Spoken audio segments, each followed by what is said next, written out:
Kim Chiu nagsalita na sa tunay na relasyon nila ni Attorney Oliver Mueller. Sa wakas ay nagbigay na ng pahayag ang actress TV host na si Kim Chiu sa totoong relasyon nila ni Oliver Mueller na inililink sa kanya matapos kumalat ang mga larawan nilang magkasama at ang muling pagbisita ni Attorney Oliver Mueller sa It's Showtime. Matatandaan na idinadawat ng ilang mga netizens ang pangalan ng actress TV host na si Kim Chiu sa pag-unfollow ni Miss Universe Philippines 2023 Michelle Marquez D kay Attorney Oliver Mueller ang especially for you searchy na napili niya na kanyang makasama sa isang date.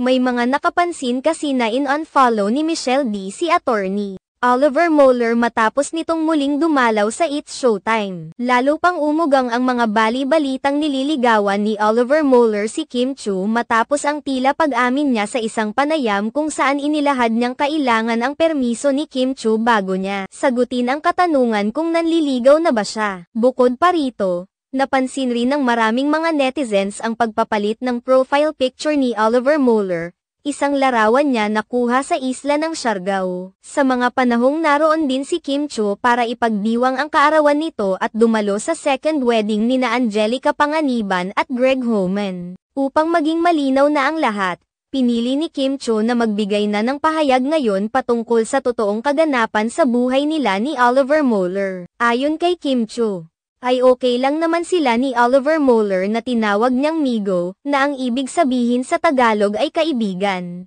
Sa pagtawag ni Kim Chiu na Migo, kay Attorney Oliver Mueller tila sinasabi na rin nitong magkaibigan lamang sila at walang basehan ang mga kumakalat na haka-haka sa social media na mayroon na silang romantic relationship. Napansin naman kaagad ng mga netizens na matapos ipagdiinan ni Kim Chiu na kaibigan lamang ang tingin niya kay Oliver Mueller ay naka-follow na sa binata ang beauty queen na si Michelle D. Samantala, kumakalat naman ngayon ang mga haka-haka na si Kim Chiu talaga sana ang silang na searcher sa unang episode ng Especially for You sa GMA7 kaya humanap ang It's Showtime management ng isang gwapong binata mula sa Cebu.